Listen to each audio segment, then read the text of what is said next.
I'm not sure if progress bar is even the best way to display this.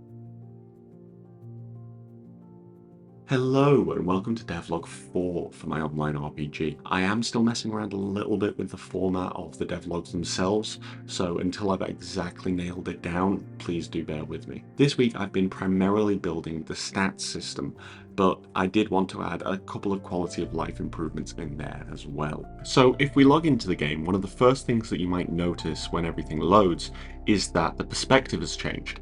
This is because I've added some quality of life improvements, including camera control. That means we can rotate the camera around the player, we can zoom in and out, and all of our pathfinding still works with the camera in different positions. So I think this will be quite a nice bit of functionality that will allow the player to look at different things that we put into the world as we do so.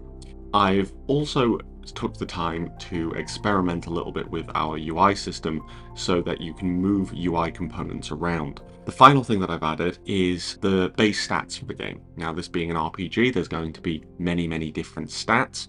And if we go behind the inventory window here, you can find our stats UI. Now, the base stats are going to be heart, mind, body, and soul. We will add additional stats for other things. So if you want to pick up a skill like fishing, then you will gain a new stat in fishing, but I don't think this particular stat window will support adding a lot more stats, so I might need to redesign this window in future. This is just an initial version. So if we want to look at how stats have been implemented, we can see that we have this trait here called stat. Now, the way traits work in Rust is they are a method by which we can implement shared functionality for multiple structs in an easy to reuse manner. If we look at our level function here, we can see that it's directly calculated from the amount of XP that the player has. This is important because we don't want to have to store two values in order to store a player's level in a specific stat. We just want to be able to store a single integer value, in this case the amount of XP that they have. This is also really useful in case we ever want to do any sort of level rebalancing. We don't have to go through and update every player's levels to match the new level scaling. We can just update the level scaling and this function will automatically take that existing level and map it onto the new levels based on the amount of XP that they have. The function that calculates how much XP you need per level looks a little bit complicated, but that's only because we want it to be calculated once at compile time rather than every time we're accessing this value. Essentially all it's doing is it's getting the previous level's XP and it's adding 14% more XP on top. If we jump over to our tests, we can see that for the initial level you need 100 XP, and then 214 XP, and then 343 XP, and so on and so forth.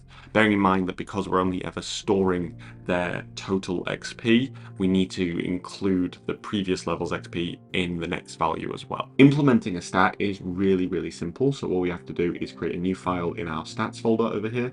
So if we open up body, for example, we can see that we've actually got a new stat here in 17 lines. The body struct itself is just a struct with the XP value stored within it. So these are really quick to add, and adding new stats in the future will be really easy and then also really easy to maintain. So one thing that you might have noticed is that our XP bars don't look the same as the rest of the UI, and that's because this is the first bit of UI that is actually custom made. The way that those XP bars are generated is that this 16 by 16 pixel sprite is split into 4 individual sprites, almost like sprite sheet.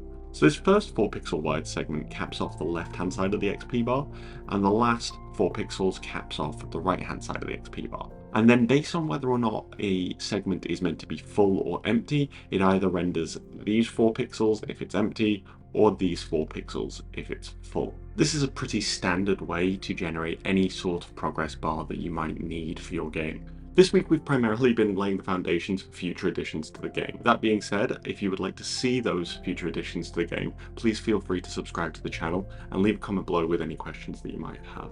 I really do appreciate people who have been watching these devlogs, and I will see you all in the next one.